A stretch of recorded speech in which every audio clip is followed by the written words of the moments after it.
নৈহাটির সবচেয়ে বড় আকর্ষণ হলো বড়মা এবং তার মন্দির। কিন্তু এই মন্দিরের পিছনে যে গল্প আছে তা হয়তো অনেকেই জানে না। পশ্চিমবঙ্গের উত্তর ২৪ পরগনার নৈহাটিতে অবস্থিত বড়মার পুজোটি আসলে একটি পারিবারিক পুজো ছিল। ১৯২৩ সালে ভবেশ চক্রবর্তী নামে এক যুবক, যিনি পাটকল কর্মচারী এবং সমাজসেবক ছিলেন, তিনি ৪ বন্ধুর সাথে নবদ্বীপে ভাঙা রাজ দেখতে গিয়েছিলেন। নবদ্বীপের মূর্তিগুলির অবিশ্বাস্য উচ্চতা এবং মহিমা তাকে মুগ্ধ করেছিল।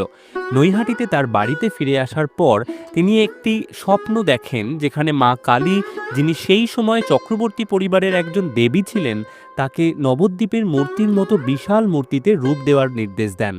সেই নির্দেশেই তিনি দেবী কালীর একটি ২২ ফুট লম্বা প্রতিমা তৈরি করেন।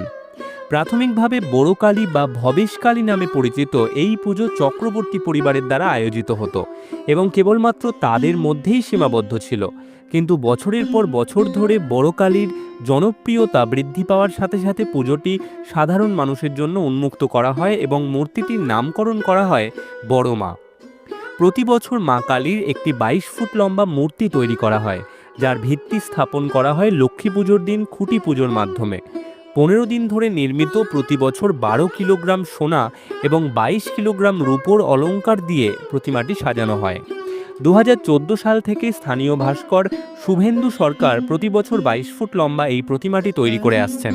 প্রতি বছর বিসর্জনের সময় এই প্রতিমাটি গঙ্গায় বিসর্জন দেওয়া হলেও প্যান্ডেল থেকে একটু দূরে একটি মন্দির ছিল, যেখানে বড় মায়ের মহৎ প্রতিমার বদলে বড় মা সারা বছর ধরে একটি ছবি হিসেবে পূজিত হতেন। মন্দিরটি ২০১৪ সালে খোলা হয়েছিল। তবে ২০২৩ সালে পুজোর ১০০ বছর পূর্তিতে পুরনো মন্দিরের জায়গায় এই নতুন মন্দির খোলা হয়।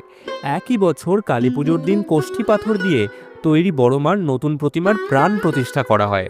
রাজস্থানের ভাস্কর শিল্পী ধর্মেন্দ্র সাউ ৩ মাস ধরে নৈহাটির রাজেন্দ্রপুরে এটি তৈরি করেছিলেন।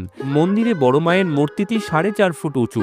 দেবীর পিছনে ৩৫ কেজি রূপো দিয়ে তৈরি একটি চালচিত্র স্থাপন করা হয়েছে। এই মন্দির এবং পুজোর আরেকটি প্রধান আকর্ষণ হল, কর্তৃপক্ষ পুজো আয়োজনের জন্য কোনো অর্থ সংগ্রহ করে না।